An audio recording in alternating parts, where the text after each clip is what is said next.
వైరాగ్యం రావాలి. ఎందుకంటే మీరు పావనులుగా తయారు కావాలి. మీరు ఉన్నతంగా అవ్వడం ద్వారా అందరి ఉన్నతి జరుగుతుంది. బాబా అంటున్నారు, మధురమైన పిల్లలారా, ఈ పాత పతిత ప్రపంచం పైన ఇంపార్టెంట్ థింగ్ వైరాగ్యం రావాలి. కొత్త ప్రపంచం గుర్తుంటే ఈ పాత ప్రపంచం పైన ఆటోమేటిక్గా వైరాగ్యం వచ్చేస్తుంది. ఎందుకంటే మీరు పావనులుగా కావాలి. మీరు ఉన్నతంగా అవ్వడం ద్వారా అందరి ఉన్నతి జరుగుతుంది. ప్రశ్న: ఆత్మ తనకు తానే శత్రువుగా మళ్ళీ తనకు తానే మిత్రునిగా అవుతుంది అంటారు. మరి సత్యమైన మైత్రి అంటే ఏమి? జవాబు: ఒక్క బాబా శ్రీమతం పైన సదా నడుస్తూ ఉండాలి. ఇదే సత్యమైన మిత్రుత్వం. ఒక్క బాబాను స్మృతి చేస్తూ పావనంగా అవ్వడం మరియు బాబా నుండి పూర్తి వారసత్వాన్ని తీసుకోవడం, ఇదే సత్యమైన స్నేహం. ఈ విధమైన స్నేహము చేసే యుక్తిని ఒక్క బాబానే తెలియచేస్తారు.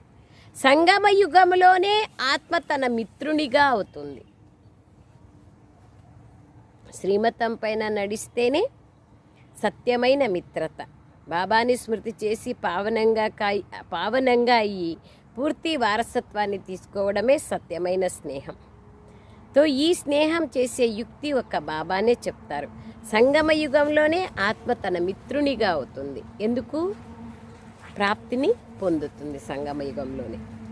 సారం: గాయన యోగ్యులుగా మరియు పూజ్యనీయులుగా తయారయ్యేందుకు పూర్తి వైష్ణవులుగా కావాలి.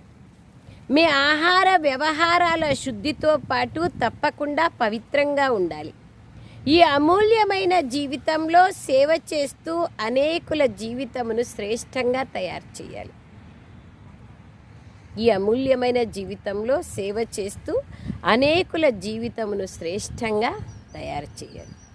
రెండో పాయింట్: ఆత్మ ప్రకాశం పెరిగేంతగా బాబాతో యోగం చేయాలి. ఆత్మలో ప్రకాశం పెరిగేంత బాబాతో యోగం చేయాలి. ఏవైనా వికర్మలను చేసి మీ ప్రకాశాన్ని తగ్గించుకోకూడదు. మీ పైన మీరు మిత్రుత్వాన్ని పెంపొందించుకోవాలి. వరదానం: స్వస్థితి అనే సీటు పైన స్థితులై పరిస్థితుల పైన విజయం ప్రాప్తి చేసుకునే మాస్టర్ రచయితలుగా కండి. స్లోగన్: దృఢత్వము కఠినమైన సంస్కారాలని కూడా మైనం వలె కరిగిస్తుంది. ఎక్కడ దృఢత ఉంటే అక్కడ సఫలత తప్పకుండా ప్రాప్తిస్తుంది. ఓం శాంతి.